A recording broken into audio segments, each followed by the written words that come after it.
Alors, merci d'être là. On va attendre, voilà. Merci pour ceux qui nous rejoignent. Donc, à mes côtés, Alexandre Elarouchi, qui est cofondateur et directeur des opérations chez 1001 Pharmacie et qui va nous parler du futur de la pharmacie dans un contexte numérique et de la position de 1001 Pharmacie dans cette évolution. Alexandre, je te laisse la parole. Écoute, merci. Je pense que Dans le micro. Obligation parce qu'on enregistre et que le son s'enregistre par le micro. Ah, d'accord, très bien. Alors, dans le micro. Bonjour à toute cette assemblée. Du coup, je vais vous présenter un peu le futur de la pharmacie dans un contexte numérique s'il en est. Et puis, vous pouvez me poser des questions à tout moment. Le but étant de faire un échange le meilleur soit-il. Du coup, je vais peut-être vous parler du marché de la pharmacie dans un premier temps pour que vous situiez un peu déjà ce que c'est que le marché de la pharma. Le marché de la pharma, c'est un marché qui, en 2012, peut-être quelque chose comme 38 milliards d'euros, donc vous savez dire. La pharmacie, ça se concentre sur trois spécialités métiers, en tout cas ça évolue beaucoup, mais ça se concentre sur trois spécialités métiers. D'un côté, la PMO. Donc la PMO, c'est ce que vous utilisez quand vous allez chercher vos médicaments prescrits par votre médecin. Donc c'est médicaments soumis à prescription médicale. L'OTC, donc l'OTC, c'est un médicament non soumis à prescription médicale. Alors certains ne sont pas soumis à prescription médicale mais peuvent être remboursés quand même, type le Doliprane. Mais si vous prenez un traitement tabagique, par exemple de la Nicorette, c'est un médicament, donc il y a une AMM, une autorisation de mise sur le marché. Et c'est pas forcément soumis à prescription médicale, c'est en vente libre, donc ça c'est l'OTC. Et la dernière part, donc c'est la parapharmacie. La parapharmacie englobe en fait beaucoup de choses, ça va de la crème dermocosmétique que vous connaissez tous à certains dispositifs médicaux qui ne sont pas des médicaments mais qui sont pour autant de la para en réalité, type le lait pour bébé premier âge, c'est un produit qui fait partie du monopole officinal mais qui pour autant n'est pas un médicament et qui pour autant appartient bien au monopole. Ce qui est intéressant en fait dans le marché de la pharma, c'est que il y a des choses qui dépendent d'un monopole et des choses qui dépendent du marché. Donc la PMO et l'OTC dépendent du monopole officinal. Pour pouvoir vendre ces produits, vous devez avoir une pharmacie de brick and mortar avec un pharmacien titulaire à sa tête et depuis et pendant jusqu'à 2014-2015. Personne ne peut rentrer au capital d'une pharmacie s'il n'est pas pharmacien titulaire travaillant dans l'officine. Voilà.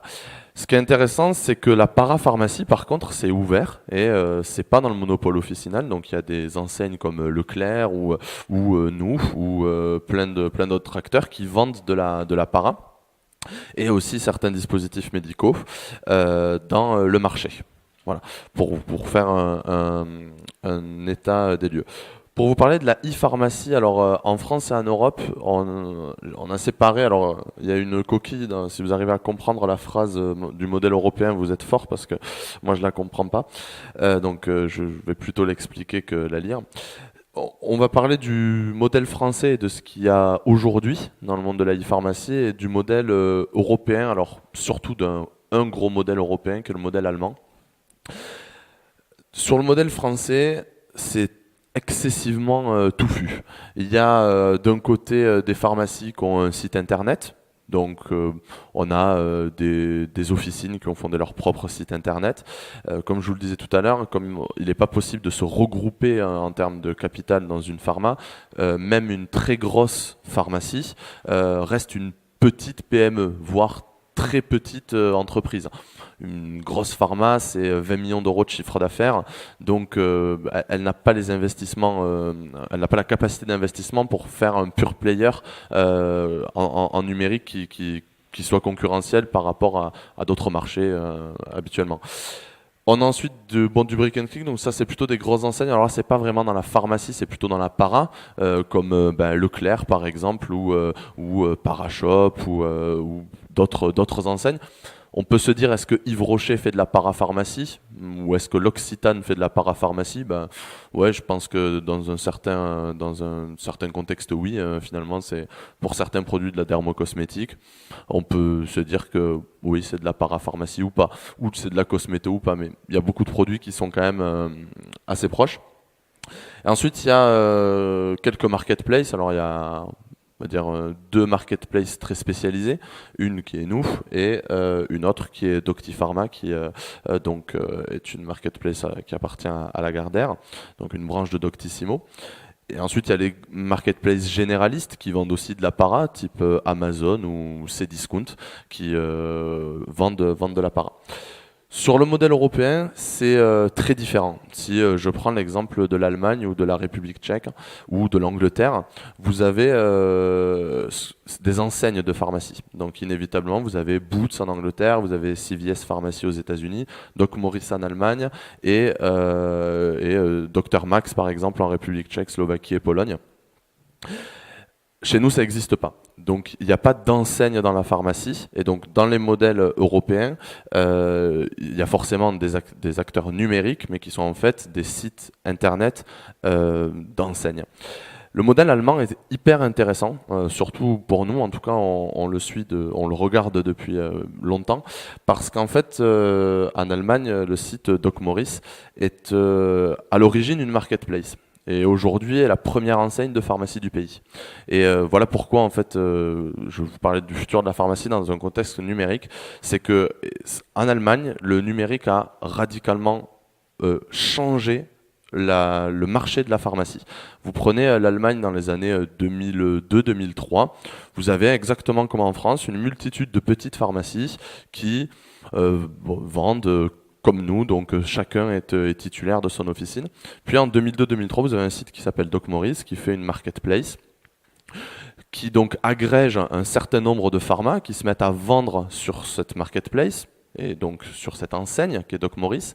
Et puis petit à petit, Doc Morris se met à rentrer au capital des pharmacies, à vendre de plus en plus de produits, et puis à acheter une pharmacie, à en acheter une deuxième. Et aujourd'hui, Doc Morris, c'est 250 pharmacies sous enseigne, et c'est une entreprise qui fait grosso modo 1 milliard d'euros de chiffre d'affaires, et qui a 12 ans ou 13 ans.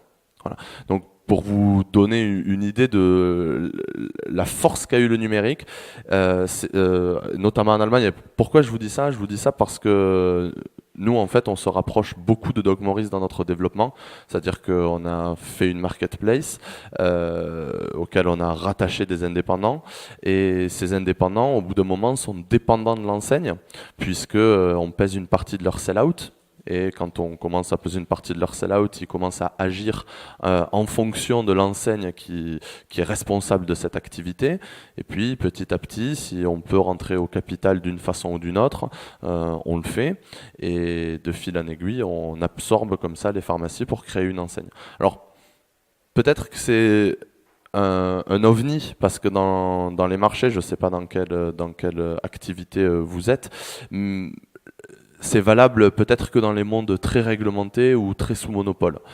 Parce qu'inévitablement, quand vous faites de la chaussure, y a déjà des enseignes et des indépendants à côté. Donc ça, c'est déjà structuré.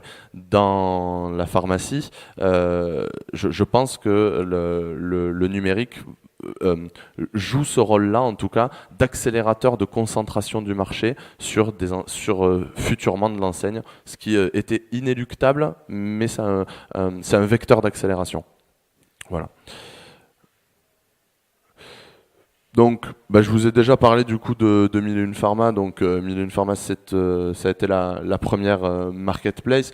Alors, bon, la marketplace a des avantages et des inconvénients face à un site e-commerce standard. Elle a les avantages d'avoir tout de suite un catalogue qui s'ouvre et qui est très grand. Elle a l'inconvénient d'avoir une fluctuation des prix. Elle a les avantages d'avoir une commission et une marge qui est fixe à chaque fois qu'elle vend un produit. Elle a l'inconvénient de ne pas maîtriser la logistique. Voilà. Donc il y a une série d'avantages, une série d'inconvénients. J'ai pas inventé la marketplace, hein. C'est eBay qui l'a fait. Donc voilà, j'ai pas grand chose à dire sur la marketplace, mais il y a des avantages et des inconvénients. En tout cas pour nous, on n'a pas fait une marketplace parce qu'on trouvait le modèle sympathique. On a fait une marketplace parce que pour nous c'était la meilleure façon de rendre dépendant au stricto sensus une enseigne des indépendants qui étaient des pharmaciens. Voilà. Si ça avait été un autre secteur, je pense qu'on aurait sans doute agi différemment. Alors, bon, On a aussi quand même donc l'avantage, j'ai dit tout à l'heure, des prix qui fluctuent. On a quelque part la marketplace c'est une enchère inversée, donc ça crée aussi un prix qui se discounte plus, puisque les vendeurs pour pouvoir vendre sur la marketplace sont obligés de baisser leur prix. Alors plus ils baissent leur prix, forcément moins je gagne, mais ça permet d'être concurrentiel et d'avoir des prix d'appel sur finalement le catalogue le plus large possible, puisque pour pouvoir vendre, chacune des pharmacies va baisser le prix ou en tout cas se mettre au marché plus que le marché général, mais par rapport au propre marché qu'on crée à l'intérieur de la marketplace. Voilà. Alors, on a peut-être juste une petite particularité que... Oui. Oui. Alors, il y a quelques marques. Alors, il y a quelques marques qui sont vendeurs sur la marketplace aujourd'hui, mais dans une logique pour nous de test de la marque. Une nouvelle marque qui vient nous voir, ou on rencontre une marque et elle nous dit j'aimerais bien adresser le marché de la pharmacie, je sais pas trop ce que ça donne. Est-ce qu'on peut tester? Alors, ce qu'on fait, c'est... Alors, je vous dis ça oui et non. En fait, oui, c'est que des pharmacies. Parce qu'en fait, au début, on a testé de mettre les marques en direct. Enfin, de mettre quelques marques en direct pour voir si ça sortait. Mais le problème, c'est que ça crée du split. Ça crée deux commandes. Vous voulez un produit Aven de chez Pierre Fabre et vous voulez une marque inconnue qu'on va appeler X. Ben forcément, mon conso, il a deux paniers, donc deux frais de port. Et donc, c'est un problème pour tout le monde. Donc, aujourd'hui, quand une marque comme ça nous vient nous voir, on lui dit est-ce que vous êtes capable de faire un dépôt à l'intérieur d'une de nos pharmacies partenaires? Comme ça, on verra si votre produit sort. Et si le produit sort, vous faites d'une pierre deux coups. C'est que d'un côté, vous rencontrez des pharmas qui vont faire votre sell-in. Et nous, en fait, on s'occupe d'une partie du sell-out. Donc, tout le monde est content. On n'a pas que des pharmacies, par contre, parce qu'on adresse d'autres marchés, comme la parfumerie ou le capillaire ou le matériel médical, et qui sont des typologies produits qu'on n'a pas en pharmacie ou peu en pharmacie. Alors, pour la parfumerie, pour nous, c'est vraiment à la marge, ou pour le capillaire, c'est à la marge. Mais par contre, pour le matériel médical, c'est une chose importante. Quand je vends des machines d'électrostimulation que vous trouvez habituellement en société de matériel médical, personne l'a en stock en pharma. Donc, on est allé voir des spécialistes du matériel médical pour avoir ces produits à dispo. Voilà.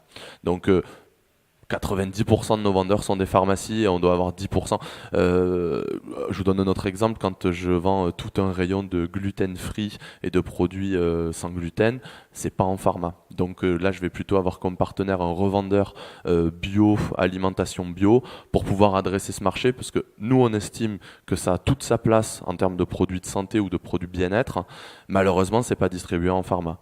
Donc, je vais d'abord prendre un revendeur qui n'est pas une pharmacie, et dès lors que je sais que le marché est là, je le fais rentrer dans une de mes pharmacies. Voilà. Oui, juste je voulais préciser en fait sur le fonctionnement de notre marketplace qui est propre à nous. En fait, on ne compare pas les pharmacies les unes aux autres.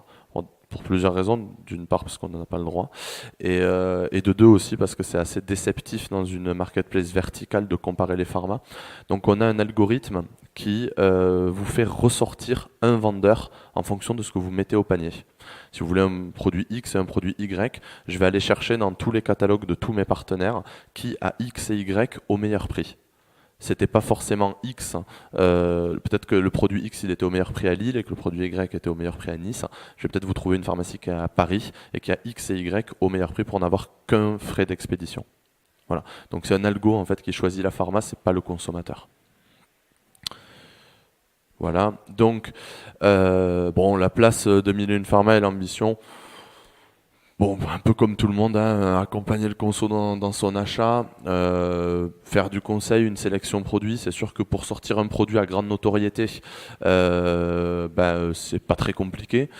Pour faire sortir un produit santé plus confidentiel, c'est un peu plus compliqué. Si vous voulez, je sais pas, une huile essentielle de lavande, il faut savoir à quoi ça sert, comment on l'applique, et donc accompagner forcément le conso dans sa démarche. Au même titre, vous voulez un complément alimentaire, si vous voulez de la gelée royale ou du magnésium, ok, vous tapez magnésium et vous l'achetez. Maintenant, si vous avez une problématique bien particulière, on va vous indiquer un produit que vous connaissez pas forcément, et donc on récupère en fait la notion de conseil directement en numérique. Ce que j'aime toujours à dire dans le numérique, c'est que c'est ni plus ni moins quelque chose qui existe déjà en physique et qu'on a juste industrialisé et automatisé. Donc on reprend les métiers de base du pharmacien qu'on essaye d'industrialiser et automatiser au mieux. On n'a rien inventé. Alors, l'ambition de 1001 Pharma, je vous en parlais tout à l'heure, je vous ai parlé beaucoup de Doc Morris. Alors, Doc Morris est très connu parce que l'arrêt de la Cour européenne qui autorise la vente de médicaments en ligne s'appelle l'arrêt Doc Morris. C'est pour dire la taille en fait de cette enseigne. C'est un peu notre modèle à nous, c'est d'avoir un réseau de franchises 1001 pharmacies. Alors on est assez content parce qu'en février on ouvre une première pharmacie 1001 pharmacie et qui sera de surcroît la plus grande pharmacie de France en surface au sol. On espère un chiffre d'affaires très vite. Et donc finalement on cherche à avoir le même développement que nos voisins allemands. Voilà. Donc pour vous dire où on va, notre métier c'est vendre des produits de santé et bien-être et le faire au mieux. Avec par contre, chose importante, une déontologie forte sur les produits sous monopole, bien évidemment. Voilà. Vous avez des questions ?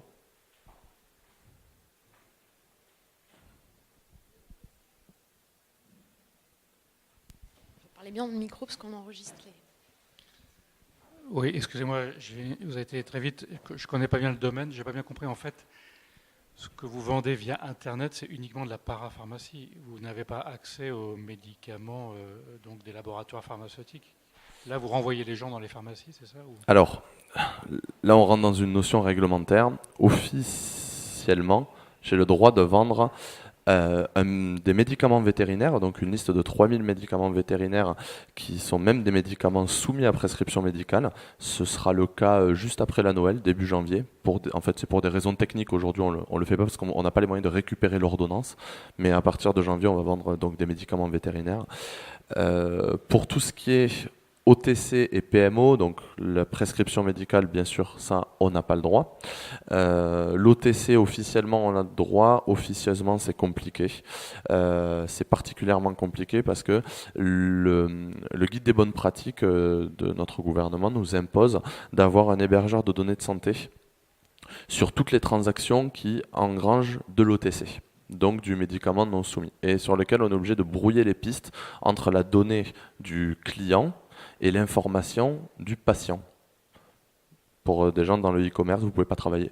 Je ne vois pas comment je peux savoir que vous achetez un traitement anti-tabac, par exemple, et en même temps pas connaître votre adresse email et pas connaître votre adresse postale. J'ai du mal à vous envoyer le produit. Ou alors, il faudrait que ce soit crypté, et les seuls capables de crypter, c'est la HDS, les hébergeurs de données de santé, qui est un monopole dans le monopole, où vous avez la sécurité sociale qui a hébergé un HDS, qui d'ailleurs... et en fait, ça c'est fait de manière éthique pour protéger le citoyen sur le fait qu'on ne va pas monétiser vos données de santé. Parce que votre mutuelle est sans doute très intéressée par le fait que vous prenez un traitement anti-tabac et montez votre cotisation parce que vous risquez d'avoir des maladies cardiovasculaires, par exemple. Voilà. Donc, c'est fait pour protéger le citoyen en pratique. De l'autre côté, il y a en fait une question de monopole aussi, qui est que le pharmacien perd un peu le marché de l'OTC si on fait ça. Alors, c'est un vrai problème parce que nous, on a été condamnés pour exercice illégal du métier de pharmacien, parce qu'on l'a fait. Et on l'a fait en disant qu'on n'irait jamais dans un hébergeur de données de santé. Bon, on nous a violemment tapé sur les doigts. Derrière, en fait, on a estimé devant l'autorité de la concurrence que le guide des bonnes pratiques du gouvernement était une pratique anticoncurrentielle par rapport au marché européen. Parce que par contre, si vous avez un siège social aux Pays-Bas ou en Irlande, vous pouvez faire exactement ce que vous voulez sur le marché français. Donc c'était intéressant puisque du coup le guide des bonnes pratiques a été cassé et on attend un nouveau guide des bonnes pratiques. Et juste avant l'élection présidentielle et législative, je pense qu'on ne verra pas de guide de bonne pratique, ce qui fait que pour nous, en tout cas, on est aux arrêts, parce que on ne veut pas lancer des développements informatiques ou des choix stratégiques dans un contexte qu'on ne maîtrise pas. Et je vous cache pas que la plus grande de nos réflexions est plutôt de se dire, est-ce qu'on va se baser à l'étranger et franchement on est libre, ou est-ce qu'on se complique la tâche à essayer de respecter une loi qui de toute façon ne nous conviendra pas quoi qu'il arrive. Voilà. Alors le marché de l'OTC en ligne étant tellement petit aujourd'hui, on n'a pas volonté à tout secouer pour s'attirer un peu les foudres de tout le monde. Puis aussi, on travaille en partenariat avec les laboratoires pharma et je préfère les avoir avec moi que contre moi, donc je n'ai pas envie de venir secouer une boîte. Pour un marché qui est petit, parce que en ligne en plus, le Doliprane, vous le vendez jamais en ligne. C'est un achat d'impulsion, c'est un achat de besoin. Vous avez mal à la tête, vous rentrez dans une pharmacie, vous achetez du Nurofen, du Doliprane. Donc il y a quelques petits produits qui vont se vendre en OTC sur Internet, mais c'est une tranche en pourcentage de chiffre d'affaires, c'est peu. Je connais très bien en fait des collègues qui travaillent en Belgique, dans le plus gros site belge ou dans le plus gros site des Pays-Bas. Je connais leur pourcentage de chiffre d'affaires sur l'OTC, ça reste faible. Là où c'est intéressant, et là pour connaître les chiffres de Doc Morris, c'est au moment où on va prendre les produits sur prescription médicale. Alors on a de la chance, par contre, la prescription médicale de vétérinaire, par exemple, pour moi c'est une aubaine, parce que c'est un marché qui s'ouvre, j'ai le droit de le faire, je peux faire du marketing dessus, c'est top. La prescription médicale humaine, on n'y est pas encore, hein. Clairement, je ne le vois pas avant 15 ans, mais l'Allemagne, c'est totalement ouvert, c'est-à-dire que vous avez le droit de tout acheter en ligne, exactement tout. Après, c'est très contrôlé, vous devez bien récupérer une ordo, la transmettre, vous pouvez tout acheter en ligne en Allemagne, et c'est le cas aussi en Angleterre. Donc, selon nous, ce qui se passe, c'est juste un peu une évolution et un dépoussiérage du milieu pharmaceutique, de la distribution pharma, qui a un peu un temps de retard, quoi. D'accord, merci bien. Je ne vais pas monopoliser le micro, mais en termes de logistique, maintenant, donc si j'ai bien compris, en fonction du panier, vous cherchez le meilleur fournisseur. Et après, je suppose que ce sont des envois postaux ou autres. Enfin, en tous les cas, vous n'envoyez pas. Il n'y a pas de lien entre le consommateur et la pharmacie qui va le livrer. C'est complètement transparent. La personne va recevoir un colis, c'est ça ? C'est ça. Alors en fait, c'est directement la pharmacie partenaire qui va expédier le colis au consommateur. Donc le lien est que le pharmacien titulaire prépare le colis et l'expédie. Maintenant, il n'y a pas de récupération possible au comptoir. À une époque, c'était possible, mais notre taux de transformation baissait. Donc pour l'instant, tant que j'ai pas un catalogue uniforme dans 200 pharmacies sur le territoire, malheureusement, je ne peux pas appliquer cette règle parce que vous avez une pharma qui va travailler Caudalie et une autre qui va travailler Nux. Si je dis à un conso, tu peux aller chercher ton Nux au coin de ta rue et puis qu'en fait, c'est pas au coin de sa rue, mais au coin de la rue de l'arrondissement à côté, ça devient un problème. Voilà. Donc, tant que j'ai pas une offre harmonisée, aussi bien en termes d'offres qu'en termes de prix, c'est difficile de faire du retrait comptoir. Et le click and collect fonctionne très bien dans les anciennes retail ou par exemple la Fnac, mais il faut que vous ayez une implantation physique qui soit déjà importante, conséquente. Juste une question. Vous nous avez dit que vous alliez vers une mise sous franchise, d'enseignes de pharmacie. Moi, à titre personnel, j'ai peu vu mille et une pharmacies en allant dans les différentes pharmacies où je suis allé. En revanche, je vois de plus en plus les centrales d'achat qui s'affichent, type Giffard par exemple. Vous n'avez pas tellement évoqué ça comme dans votre paysage concurrentiel. C'est normal que vous ayez peu vu mille et une pharma puisque notre première pharma, on l'ouvre en février. Donc, vous risquez pas de l'avoir encore vu. Alors, le principe du groupement, donc comme Giffard ou comme Leader Santé, Paris Pharma, qu'importe, est un beau modèle auquel on est attentif, mais qui est un modèle qui, pour moi, vous êtes donc l'enseigne Giffard, votre client c'est le pharmacien. Moi, mon client c'est pas le pharmacien, mon client c'est le conso. C'est juste une question de câblage en fait. Et à partir du moment où votre client c'est le pharmacien et vous vivez sur le pharmacien, vous pouvez faire adhérer et vendre vos services à beaucoup de pharmacies. Vous n'avez aucun poids à l'intérieur d'une pharmacie. Aucun. Si demain il y a un laboratoire qui passe à l'intérieur de la pharma et qui veut mettre une opération trade marketing dans ce point de vente particulier, elle peut être Giffard ou ce qu'elle veut. le délégué, s'il donne 3 UG ou 10 UG au titulaire et que le titulaire a envie de déloter, il délote. Et personne ne viendra rien lui dire. Pour moi, dans une enseigne, c'est pas possible. C'est à partir du moment où on vous dit vous faites tel OP, vous faites tel OP, vous appliquez tel OP, vous appliquez tel OP, ta pharma, en fait, c'est plus à toi de décider de comment elle doit être, c'est à l'enseigne de le décider. Et toi, tes missions, elles sont autres, elles sont clairement définies, mais tu n'as plus cette liberté. C'est la différence entre nous et un groupement. Après, je pense que tous les groupements rêvent de l'enseigne et tous les groupements veulent l'enseigne. Je pense que leur problématique en termes de réactivité, c'est leur propre positionnement. C'est qu'ils vivent sur le dos d'une pharmacie. Moi, je vis sur les ventes d'une pharmacie, et plus elle vend, plus je vis. Mais en aucun cas, je me rémunère en lui vendant un service, par exemple. Et si on a mis du temps à ouvrir notre première pharma, c'était pour une raison particulière, c'est que pour maîtriser une pharma, pour moi, il faut que je sois à son capital. Si je suis pas à son capital, je peux pas la maîtriser. Ou il faut que je possède les murs.